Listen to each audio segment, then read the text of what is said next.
Very good morning my dear student. तो सबसे पहले जो है आज के वीडियो में हम लोग एक नया चैप्टर हिस्ट्री का स्टार्ट करेंगे और साथ ही साथ जो है कंप्लीट एमसीक्यू के साथ जो है हम लोग इसको समझेंगे।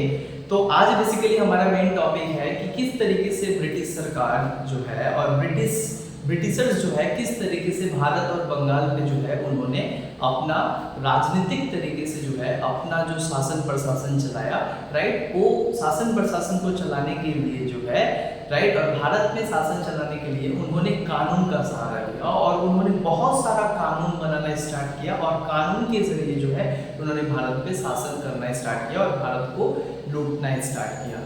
सो बेसिकली अब तक जो है वो लोग बंगाल के नवाब को ही रखकर जो है और ड्यूअल सिस्टम के माध्यम से, मतलब खुद पीछे रहकर और बंगाल के नवाब को रखकर जो है वो क्या करते थे, शासन प्रशासन चलाते थे और बंगाल के सारे जितने भी जो धन होता था उसको इनडायरेक्टली क्या करते थे, कंट्रोल करते थे। लेकिन अब जो है बेसिकली वो क्या करते हैं, डायरेक्ट कानून बनाकर जो है अब बंगाल का वो स्वामी बन जाते हैं और खुद ही जो है नवाब के पोस्ट को खत्म करके खुद ही जो है गवर्नर जनरल बन जाते हैं और जो है डायरेक्ट भारत को जो है चलाना स्टार्ट करते हैं। तो क्या क्या लॉ आया और हर एक लॉ का क्या क्या विशेषता है इसको हम लोग समझते हैं। सबसे पहले आया रेगुलेटिंग एक्ट, और रेगुलेटिंग एक्ट कब आया, 1773 में आया। ये रेगुलेटिंग एक्ट पहला एक्ट था जो कानून बनाया गया। इस कानून में क्या कहा गया, सबसे पहले कहा गया कि भाई बंगाल का नवाब का पोस्ट खत्म कर दिया गया और एक नया गवर्नर जनरल को अपॉइंट किया गया और कहा गया तब से अब जो है बंगाल का जो हेड है और जो बंगाल का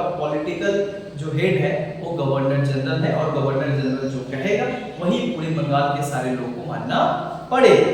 तो गवर्नर जनरल ऑफ बंगाल बना और इसका सबसे पहला बंगाल का गवर्नर जनरल कौन बनता है, वॉरेन हेस्टिंग, राइट। और एक और इस एक्ट का विशेषता क्या है, सुप्रीम कोर्ट बना 1774 में, जहां पे बेसिकली क्या होता है, जितना भी जो पॉलिटिकल मैटर्स होता है और जितना भी जो लीगल मैटर्स होता था उसको सुलझाने के लिए, निपटाने के लिए जो है सुप्रीम कोर्ट बनाया गया ताकि ये लोग बहुत अच्छे तरीके से जो है कानूनी तरीके से जो है ये लोग क्या करें, भारत को शासन प्रशासन चलाए और भारत को जो है अच्छे तरीके से लूट पाए।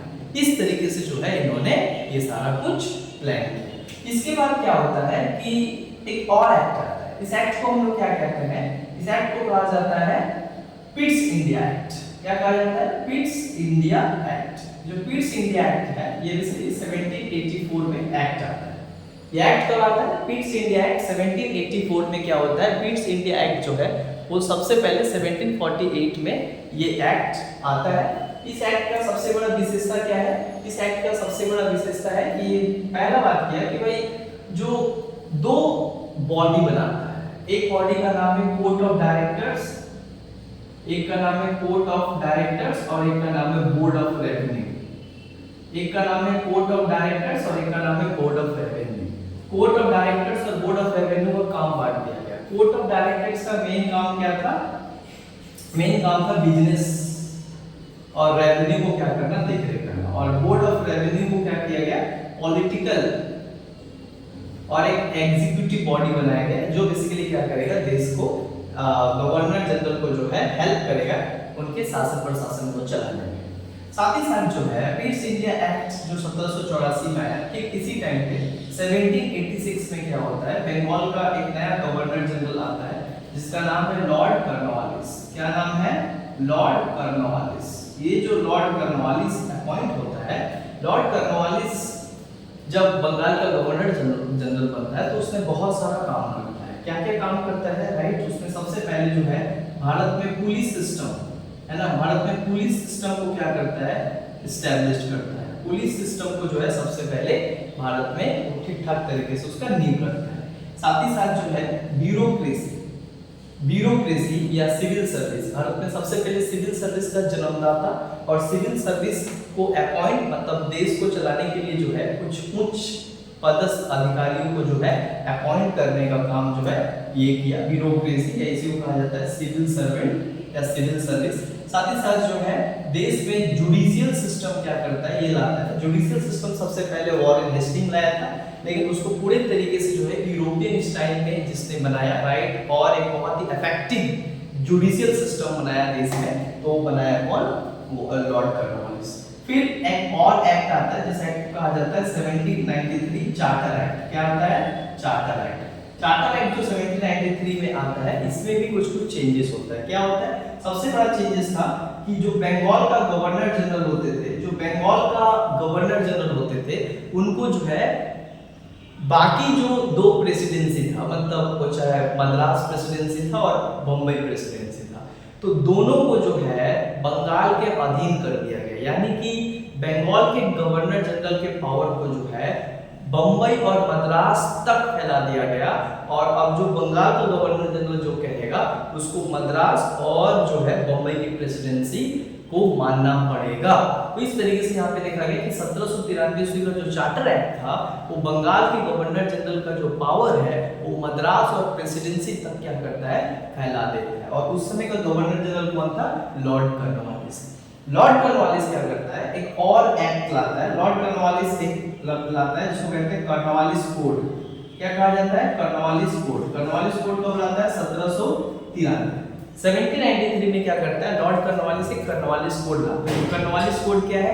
ये कॉर्नवालिस कोड जो है रूल ऑफ लॉ, यहीं से क्या होता है, सबसे पहले भारत में कानून के जरिए जो है शासन करना ब्रिटिशर्स जो है स्टार्ट करते हैं। That means they actually govern the country according to the rule of law and through the rule of law। कानून के माध्यम से जो है वो लोग शासन क्या करते थे, भारत के ऊपर चलाने लगे। यही है कॉर्नवालिस कोड जो भारत में क्या किया, रूल ऑफ लॉ को जन्म दिया।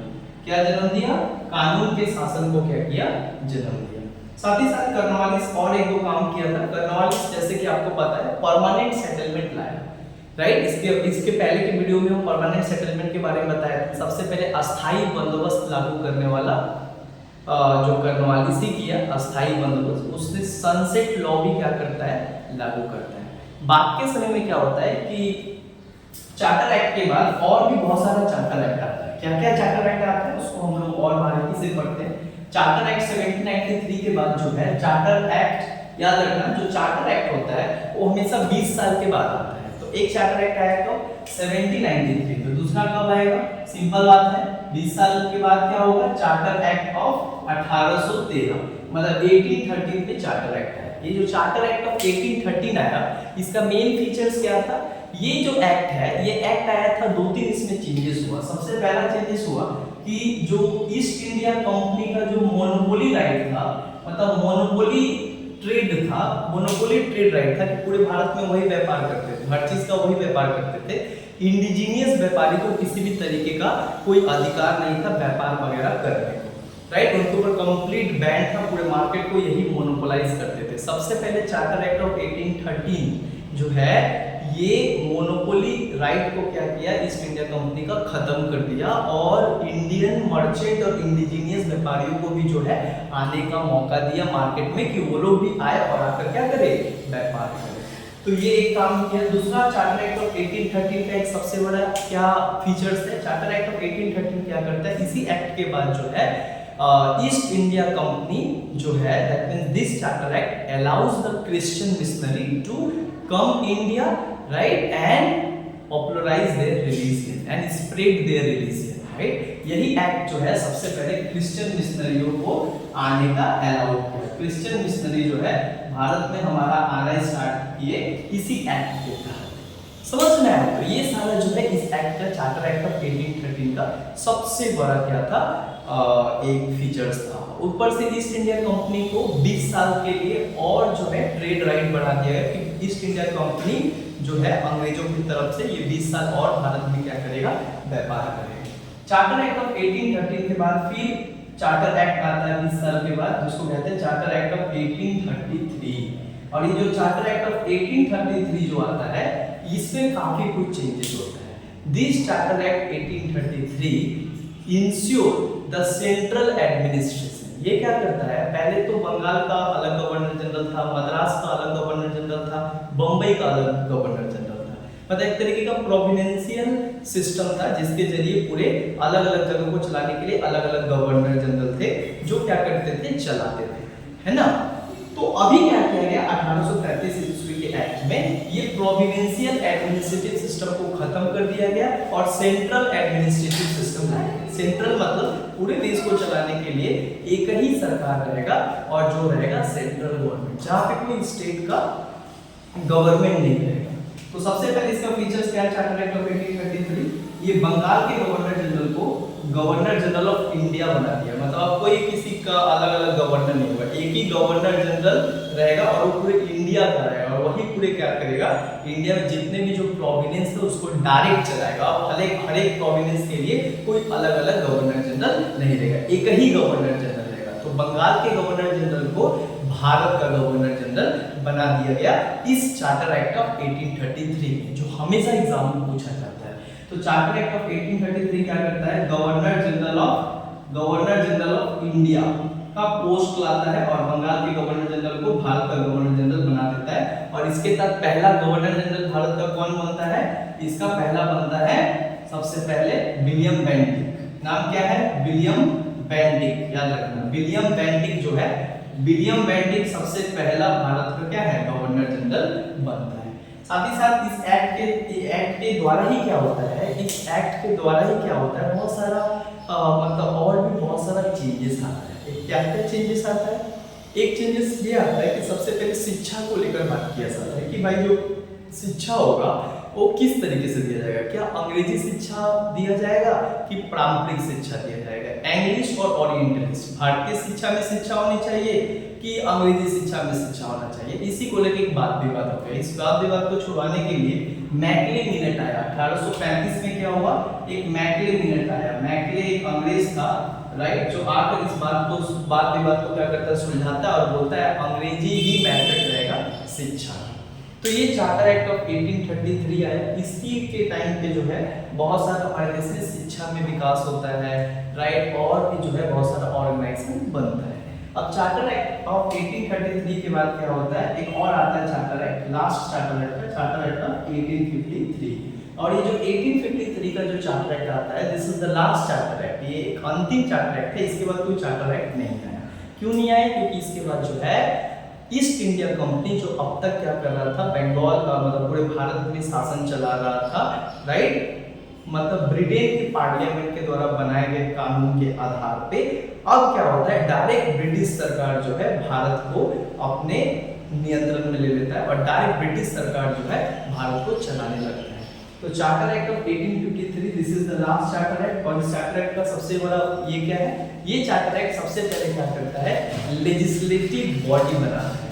दैट मींस बंगाल में भी जो है भारत को चलाने के लिए भारत में एक संगठन बनाया गया जो कानून बनाएगा भारत के लिए, जिसको लेजिस्लेटिव असेंबली कहा गया है ना, सेंट्रल लेजिस्लेटिव असेंबली बनाया गया। साथ ही साथ यही एकमात्र चार्टर एक्ट ऑफ 1853 था जहां पे फर्स्ट टाइम भारत में क्या होता है कि सिविल सेवा के लिए जो है एग्जाम होता है, दैट मींस रिक्रूटमेंट होता है। भारत में नहीं होता है, लेकिन सबसे पहला बार क्या किया गया कि जो सिविल सेवा से जो आने वाले जितने भी जो ऑफिसर हैं, जितने भी जो ब्यूरोक्रेट्स हैं, नौकरशाही है, उनको एग्जाम के माध्यम से क्या होगा, आना पड़ेगा। ये 1853 में ही सबसे पहले एग्जाम करवाता है। मतलब एग्जाम फॉर आईसीएस, मतलब जो सिविल सर्विस का एग्जाम होता है, एग्जाम देना पड़ेगा, एग्जाम बेस्ड रिक्रूटमेंट। पहले क्या होता था कि अंग्रेज किसी को भी ऑफिसर बना देते थे, लेकिन अब बोला कि नहीं, आपको एक फिक्स एग्जाम देना पड़ेगा। जैसे हमारे देश में यूपीएससी, आपको यूपीएससी देना पड़ेगा, यूपीएससी क्वालिफाइड करना पड़ेगा, है ना, उसी तरीके से। तो ये charter act of 1853, this is the last charter. इसके बाद क्या है, गवर्नमेंट ऑफ इंडियन एक्ट 1858 है। क्या आया, गवर्नमेंट ऑफ इंडियन एक्ट 1858। इसके बाद जो है हमेशा के लिए ईस्ट इंडिया का क्या होता है कि पावर जो है हमेशा के लिए भारत में खत्म हो जाता है। ईस्ट इंडिया कंपनी तो एक कंपनी था, है ना। तो गवर्नमेंट ऑफ इंडियन एक्ट 1858 के तहत क्या होता है कि फाइनली क्या होता है, गवर्नमेंट ऑफ इंडियन एक्ट ये ईस्ट इंडिया कंपनी का जो है शासन भारत में समाप्त कर देता है। और अब इसके बाद क्या होता है, डायरेक्ट ब्रिटिश गवर्नमेंट, मतलब डायरेक्ट जो क्वीन है वहाँ का और जो ब्रिटिश सरकार है वो डायरेक्ट भारत को अपने डायरेक्ट कंट्रोल में लेता है और डायरेक्ट भारत को जो है चलाना स्टार्ट करता है ईस्ट इंडिया कंपनी को टर्मिनेट करके। दैट मींस इसके पहले हम लोग देखें ईस्ट इंडिया कंपनी यहाँ पे क्या कर रहा था, शासन चला रहा था। बट 1858 ईस्वी का जो गवर्नमेंट ऑफ इंडियन एक्ट आया उसने ईस्ट इंडिया कंपनी को ये अधिकार से मुक्त किया और अब डायरेक्ट भारत को जो है डायरेक्ट तरीके से चलाया जाने लगा, डायरेक्ट ब्रिटिश पार्लियामेंट और डायरेक्ट ब्रिटिश गवर्नमेंट। तो इसी एक्ट को कहा जाता है गवर्नमेंट ऑफ इंडिया एक्ट। इस एक्ट को कहा जाता है विक्टोरिया एक्ट भी कहा जाता है। बहुत जगह क्या कहा गया है, विक्टोरिया एक्ट भी कहा गया है। इस एक्ट के बाद ही जो है सबसे पहले क्या होता है कि अब क्या होता है, जो गवर्नर जनरल का पोस्ट था बोला कि नहीं अब वायसराय होगा, और जो वायसराय होगा वो इंग्लैंड मतलब ब्रिटिश पार्लियामेंट तय करेगा कि कौन भारत का वायसराय होगा, जो भारत में जाकर पूरे भारत को चलाएगा और वो डायरेक्ट हमको क्या करेगा, रिपोर्ट करेगा। समझ में आया? तो सबसे पहला वायसराय, फर्स्ट वायसराय कौन बनता है, सबसे फर्स्ट वायसराय बनता है Lord Canning. Lord Canning become the first viceroy of India by the government of Indian act 1858। इस एक्ट के तहत ही जो है उस समय का कुछ मतलब क्या बोलेंगे, जो तौर तरीका था, जिस तरीके से ईस्ट इंडिया कंपनी साम्राज्य को क्या करता था, फैलाता था और साम्राज्य को चलाता था, राइट, उसको खत्म किया गया। जिसमें से एक पॉलिसी था लॉर्ड डलहौजी का। लॉर्ड डलहौजी गवर्नर जनरल था जिसने डॉक्ट्रिन ऑफ लैप्स चालू किया था। डॉक्ट्रिन ऑफ लैप्स, ये क्या था? डॉक्ट्रिन ऑफ लैप्स, गोद निषेध की प्रथा। ये एक ऐसा नियम बनाया था कि अगर कोई भारत का कोई राजा जिसका अपना पुत्र नहीं होगा, तो अगर वो उसका अपना पुत्र नहीं होगा तो किसी को गोद नहीं ले सकता है, राइट। और उसके मर जाने के बाद और उसके पुत्र नहीं होने के कारण उस साम्राज्य को जो है ब्रिटिश सरकार के अधीन मतलब ईस्ट इंडिया कंपनी के अधीन मिला लिया जाएगा। इससे बहुत सारा क्या हुआ कि पंजाब, बहुत सारा ऐसा एरिया है जिसको क्या किया, लूट लिया गया। और डॉक्ट्रिन ऑफ लैप्स और एक और था डॉक्ट्रिन जिसको कहते थे subsidiary alliance. Subsidiary alliance Lord Wellesley का था, है ना। सब्सिडियरी अलायंस किसका था? लॉर्ड वेलेस्ली का था कि भाई तुम यहाँ पे अपना शासन, तुम अपने क्षेत्र में तुम ही राजा रहोगे, लेकिन तुमको ब्रिटिश सरकार का सोवरेनिटी एक्सेप्ट करना पड़ेगा और ब्रिटिश सरकार जो है तुमको इसके बदले पैसा देगा शासन चलाने के लिए। इस तरीके से भारत में गवर्नमेंट ऑफ इंडिया एक्ट 1858 आया, जहाँ पे हमेशा हमेशा के लिए ईस्ट इंडिया कंपनी भारत में खत्म हुआ और डायरेक्ट ब्रिटिश सरकार का भारत के ऊपर कैप्चर हो गया और वही जो है शासन प्रशासन चलाने लगा। बहुत बहुत धन्यवाद, राइट। हम लोग नेक्स्ट क्लास में जो है एक नया टॉपिक को लेकर जो है हम लोग डिस्कशन करेंगे, राइट। तो अगर आपको वीडियो अच्छा लगता है तो आप जरूर लाइक और शेयर करें, राइट। बहुत बहुत धन्यवाद।